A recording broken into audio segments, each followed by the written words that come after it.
পৃথিবীতে সন্তানের সবচেয়ে নিরাপদ আশ্রয় মায়ের কোল। জন্মের পর থেকে জীবনের প্রতিটি পর্যায়ে মা সন্তানের জীবনের অবিচ্ছেদ্য অংশ।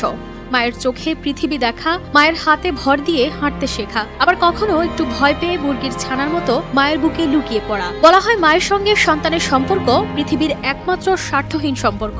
আর তাই হয়তো পৃথিবীর সব ধর্মে মায়ের মর্যাদাকে সৃষ্টিকর্তার পরের অবস্থানে রাখা হয়েছে।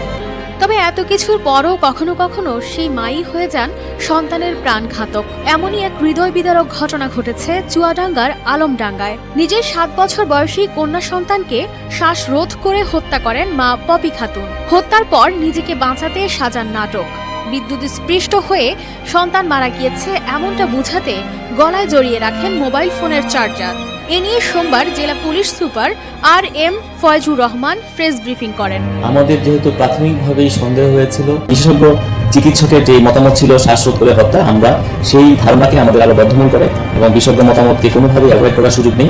আমরা এর গভীর গুরুত্ব দিয়ে গভীরভাবে অনুধাবন করে আমরা বিভিন্নভাবে তদন্ত কার্যক্রম পরিচালনা। তবে নাটক সাজিয়েও নিস্তার পাননি অপরাধী মা। 7 বছর বয়সী শিশু মাইশা হত্যাকাণ্ডের রহস্য উন্মোচন করে পুলিশ। 164 ধারায় স্বেচ্ছায় আদালতে সন্তান হত্যার পৈশাচিক বর্ণনা দেন মা। বিভিন্নভাবে আলাপচারিতার এক পর্যায়ে তিনি ব্রেকডাউন হন এবং তিনি স্বগতোক্তিভাবে একদম হাউমাউ করে কেঁদে ওঠেন এবং এক পর্যায়ে বলেন যে আমার আসলে ভুল হয়েছে, আমার শিশুকন্যাকে আমি নিজে হত্যা করেছি। চুয়াডাঙ্গার আলমডাঙ্গা উপজেলার ভোগাইল বগাতি গ্রামের শহীদুল ইসলামের মেয়ে পপি খাতুন। স্বামীর সাথে বিচ্ছেদ হলে মেয়েকে নিয়ে বাবার বাড়িতেই থাকতেন তিনি। আগের সংসার ও একাধিক বিবাহ বিচ্ছেদের যন্ত্রণা এই হত্যাকাণ্ডের নেপথ্যে অনুঘটক হিসেবে কাজ করেছে। আরেকটি মেয়ে আছে, তার প্রতিবেশী, তাকে দেখেছে যে ওই তার মায়ের যখন বিয়ে হয়েছে অন্য জায়গায়, এই মেয়েটি তখন দেখার কেউ থাকে না, নিজের নতুন শ্বশুর বাড়িতে না তার বাবার বাড়িতে দেখে কেউ তাকে দেখভাল করে না। তার এক পর্যায়ে মনে হয়েছে যে আমার আসলে এই মেয়েটার ভবিষ্যৎ কি হবে।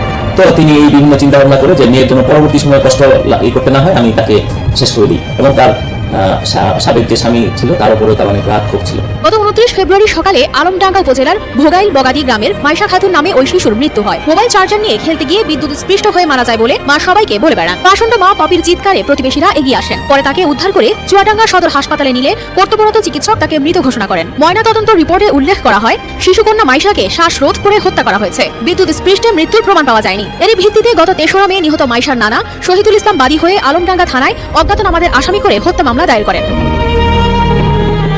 Chuadanga police super RM Faizur Rahman সহ মামলার তদন্তকারীরা ঘটনাস্থল পরিদর্শনে যে মা পপি খাতুনের কথাবার্তায় সন্দেহ হলে তাকে জিজ্ঞাসাবাদের জন্য নিয়ে আসেন। জিজ্ঞাসাবাদের এক পর্যায়ে তিনি স্বেচ্ছায় এই হত্যার দায় স্বীকার করেন। আমাদের যে সংশ্লিষ্ট যেসব আলামত আছে ইতিমধ্যেই সেগুলো জব্দ হয়েছিল, আমরা সেগুলো পর্যালোচনা করি এবং এক পর্যায়ে সকালেই আমি আমার যে গাড়ি ভরে করেই আমরা যাকে সাসপেক্ট করি যে তাকে আসামি হিসাবে না এনে জিজ্ঞাসাবাদের জন্য আমরা ভিকটিমের মাকে আমাদের অফিসে নিয়ে আসি।